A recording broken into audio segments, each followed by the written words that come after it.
I'm Mary Matzik with Calaveras Community Television, and we're here at what is known as the Vogleitto Ranch. In fact, the locals used to say Vogleitto. They sort of shortened it. It was very commonly known as the Vogleitto Ranch. I'm standing here with John Rugo, who's the current owner, and we're standing in front of the old Vogleitto house that was built in 1904. And we're going to take a look at this house and talk to John about his plans for the ranch, because this beautiful valley and this particular ranch is a favorite of many in our community. Well, John, tell me first, where are you from? Originally from Massachusetts, but have been in Sunnyvale for the last 9 years. So when did you buy this beautiful spot? Last year. This is March, so it was just a year ago. So kind of outline for me what your wife is Michelle Rugo. It's Rugo? Yes, it is. Okay. Michelle and John Rugo. Right. Well, I'm glad to meet you anyway, kind of belatedly here. So tell me what your plans for this place are. Well, Michelle and I currently raise quarter horses. They do cutting and reining and working cow horse. And that is down at a ranch that we own down in Los Banos, California. And we're planning to move that business up here. We have 5 mares and about 5 babies each year. So that's the beginning. So down at the other end of the ranch, we're putting in a ranch house and a new barn, and we'll also have some fencing material that I have a big project to put in some cross fencing. So you've been doing some big work, huh? Well, it's getting started. I've done about a year of planning, and just now I have my tractor and I'm working away. So. Well, you're planning to build here, and you're going to live here, right? Oh, absolutely. Yeah, the first, in fact, the manufactured home that's out there we'll be moving into in just a month or two. And then as we rebuild this home, we'll be here for that, and we plan to move into that. Oh, so you're going to rebuild the old Vogleitto house? Oh, absolutely. In fact, when we purchased the property, the charm of this property has to do a lot with the valley and the setting of this beautiful house and the barns and all the things around it, the creek.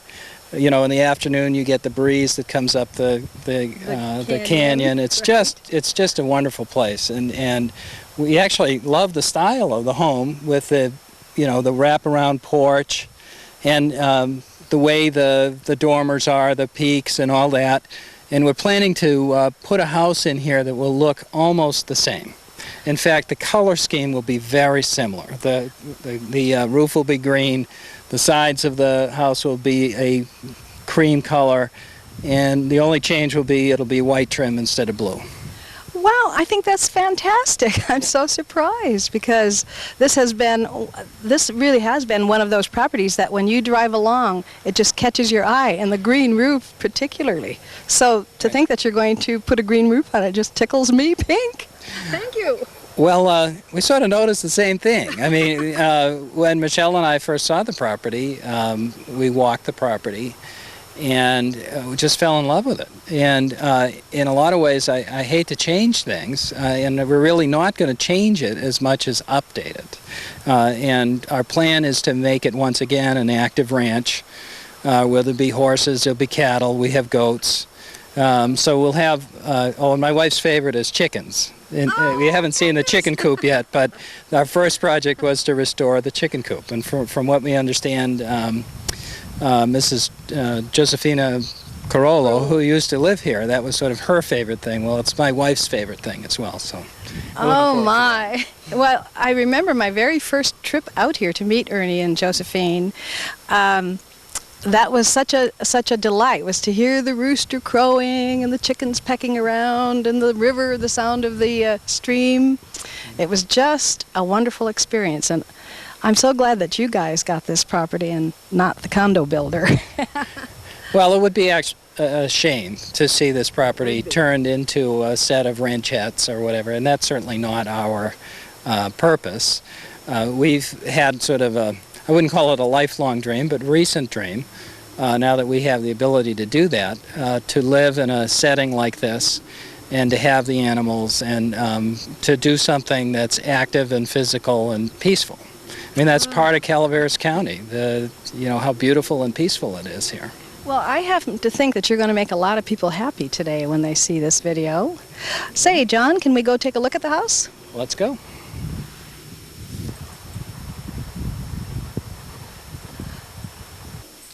We're standing in the Vogleitto Ranch, the old kitchen. And John, tell me about this part of the house and what you went through as you looked through this place. Well, the house here has a kitchen and a pantry and a dining room, and actually four bedrooms and a bath. And when we purchased the house, we had looked at it and thought, well, gee, maybe we could use the structure to rebuild it for what we wanted. We wanted a 3-bedroom house, 2 of them upstairs, master down, with living room, dining room, kitchen on the bottom floor, and seemed a relatively modest house. And we had an architect come in and look at it, and this was a year ago, and she spent a few months really looking at the structure and determining, if we could save the building for what we wanted. And unfortunately, the answer was no. There's too much damage to the structure, and also this home was added to over the years. Yes. And so, wanting to put a couple of bedrooms upstairs, the ceilings here are at different heights, and it just would have been a process where we would have to take the whole house apart and put it back together again. So it will be much more feasible to burn the house and then start from scratch. Well, this house, I don't know if you know, but it was built in 1904, the original structure. And of course, we were walking around outside, and the roof is actually rotting. It's got holes in it, and there's termite boards everywhere. So it's pretty obvious that this house has suffered a lot of damage. Right. Like I said, a year ago, the first thing we hoped we could save it, but we did have a professional look at it, and unfortunately, we can't save it. So, well, I think your plans for the house are just so marvelous that it's going to look similar to what's here and retain the beauty of the Vogleitto Ranch. Well, when we first saw it, we just fell in love with it, and thus we've come up with a similar idea. This house has been placed in absolutely the right place. It's just such a gorgeous setting. Why would you put a house anywhere else? Exactly. And why would you not have a beautiful porch to sit on? Well, I think having been built in 1904, some of these rooms are very small for the way we live in a modern way. In fact, as you mentioned earlier, there weren't bathrooms in this house for many, many years, and in fact, there was not electricity here for 47 years. Right. From what I understand, the electric was brought in the late 40s, and that's not untypical. And also, when this house was built, it would have been very unusual to have water in the house. Right. Because in the early 1900s, really, indoor plumbing wasn't what people had. So I believe, and talking to people, that right about 1950, they put an addition on the back where they put in the sink in the kitchen and they put the bathroom in. But that was an addition, as you say, over 45 years after the house was built. Right, and I'm feeling that the floor is kind of listing off in this direction too. Right, yeah. In fact, the whole structure sort of leans down to the southwest. And in fact, 2 of the doors that go out, you can't really open them because the door jambs have shifted so much that they're no longer plumb. So it's really kind of out of square, as they say. Yes, I guess so. Quite a bit out of square. Let's head for the back rooms. This is an interesting room.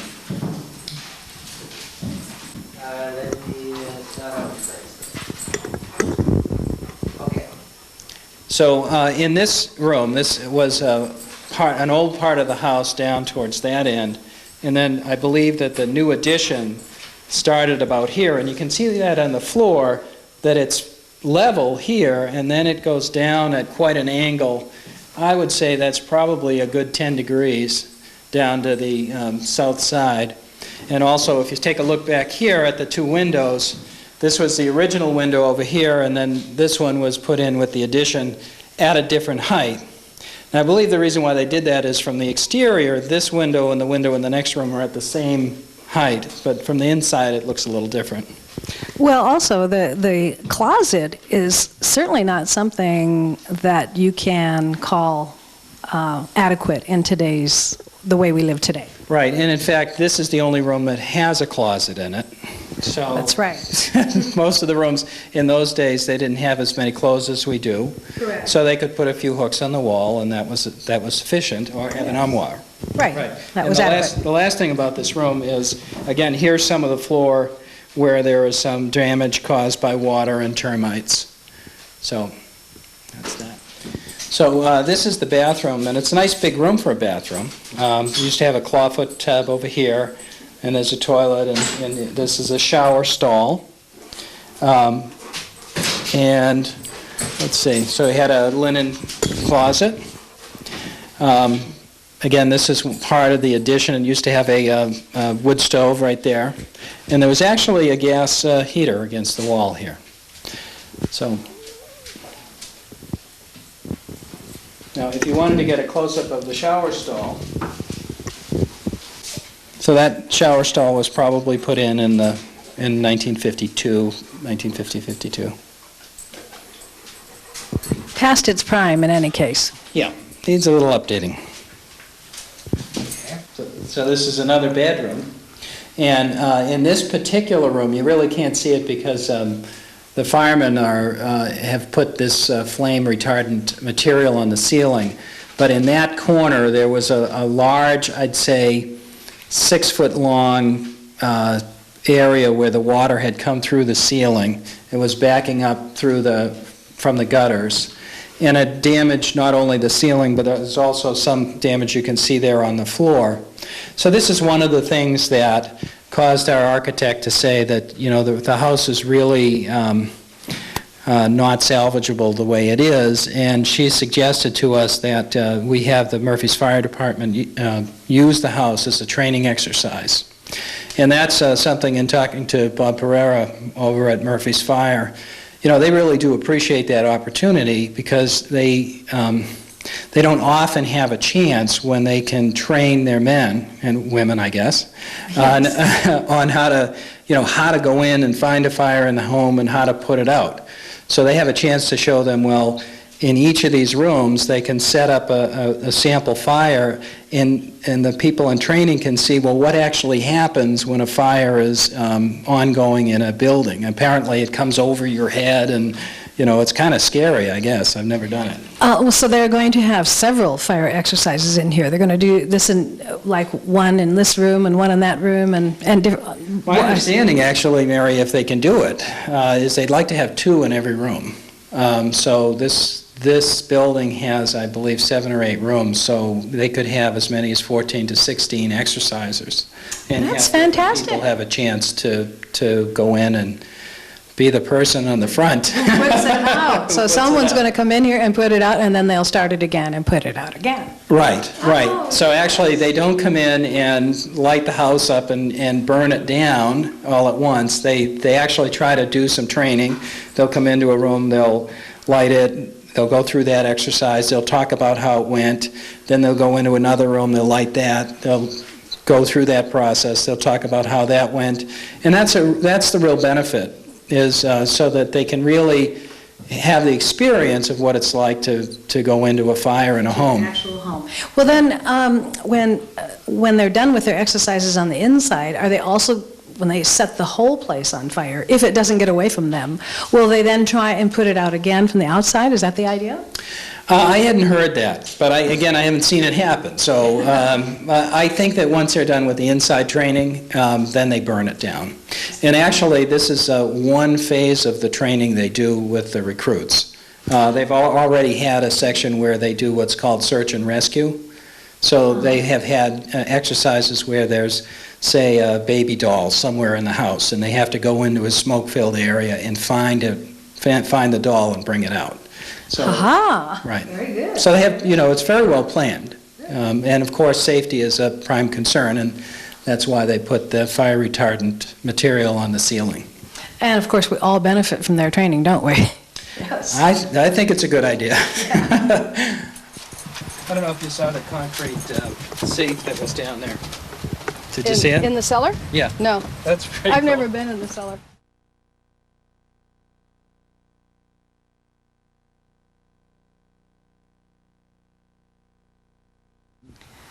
So this building is the old blacksmith shop, and also downstairs is the wine cellar. And one of the things that I just find wonderful about this building is the dry stone mortar, the stone work that's done here. They call it drywall. Right, drywall. My grandfather came from Italy, not where Vincenzo was from, but from a different part of northern Italy, and he did this work for a living. And when I was a little kid, my mother used to drive me around town and say, your grandfather built that, and your father designed that. So when I came out here and saw this stone wall, I thought, wow, this is just like my grandfather used to build. So it's, to me, this has a lot of special meaning. I take it you're going to keep this building. Oh, yeah. This is a great building. In fact, the exterior here doesn't look so good, but this is an outside wall. The center of it is really well preserved because it had this exterior. So I need to, repair this, but certainly keep the inside. And we should go down and take a look. Okay. So this is the basement of the workshop. And you see in here they did this, the stone work as well, but here they put the mortar in it to keep the water from coming in. This is built right into the ground. Right. And so in the summertime it still stays cool down here. Yes, I can tell. The degrees difference since we stepped in from the outside is very noticeable. Very noticeable. And you could store vegetables in here. This could be a Wine cellar. It could be a root cellar. What you're pointing at right now is an old seed sorter, and to the right there are some of the windows that we've saved out of the house. I'm going to take a handful of them and put them in the barn, just to have something from the house to remember it by. And they have that kind of the wavy glass in it. Yes. Really neat stuff. And I've given a number of them away to people who, they wanted to replace either the panes of their existing windows because they can't find that kind of glass, or even the whole window. Because the wonderful thing about these is they were under the roof of the porch, so they really didn't get a lot of weather. That's great. Many people cherish those windows, really. That's very nice of you. Well, I cherish them as well. And here we have the old, I guess it's a wine cask, and I couldn't find the press. I think I found pieces of it around. But we have a couple of old bottles, and then as we keep going around to the left, here are some of the doors out of the house, and I have a few takers for that, and I'm going to use a couple of them. I save the hinges and the hardware, because all of that stuff is pretty neat. Some of the, somebody gave me a word for it, the finials. They have that special kind of a tapered top. Mm-hmm. Yeah, they're pretty neat. And we have one woman who's going to use them to create displays in her garden shop. Wonderful. So, and over a little bit further, there's some old, that's how they used to package wine. I know from the old country that's how it came. I don't know if we used to do it from the U.S., but you can see it in the old wooden crate. And there's actually still some wine in that, although I haven't tried. My understanding is that that's not just wine, that is either a brandy or a whiskey or something else. Someone who came in and took a look at it said they had a friend who's very interested in finding that kind of a barrel. So, So you actually think there's liquid in there? Well, it could be. I haven't tried it, but we'll see. Well, I know that this whole hillside behind us was at one time covered with vines, and Ernie pulled them out, I think, right after Prohibition. They had to pull out all their vines after Prohibition. But the Dagos, they still had their wine. Somehow, they managed to make a little bit. Well, I used to have a friend of my father's. His name was Vogleitto, and Rocco would make the grappa and the wine. So I know all about that. Wonderful. I think it's even fitting that an Italian has taken over the Vogleitto Ranch. Well, if you stand out here and you look down the valley, it could be Toscana, or it could be Piedmonte. It could be any place in northern Italy. It's just such a beautiful place. Well, thank you so much, John, for escorting me around the ranch. I really appreciate it, and I'm so glad to have met you. Thank you, Mary. I haven't run into one person, not one. Well, not John, one. I want to thank you very much for escorting me around the Vogleitto Ranch and showing me all of your plans, and I'm so glad that you and Michelle are here. Thank you so much. Well, thank you, Mary.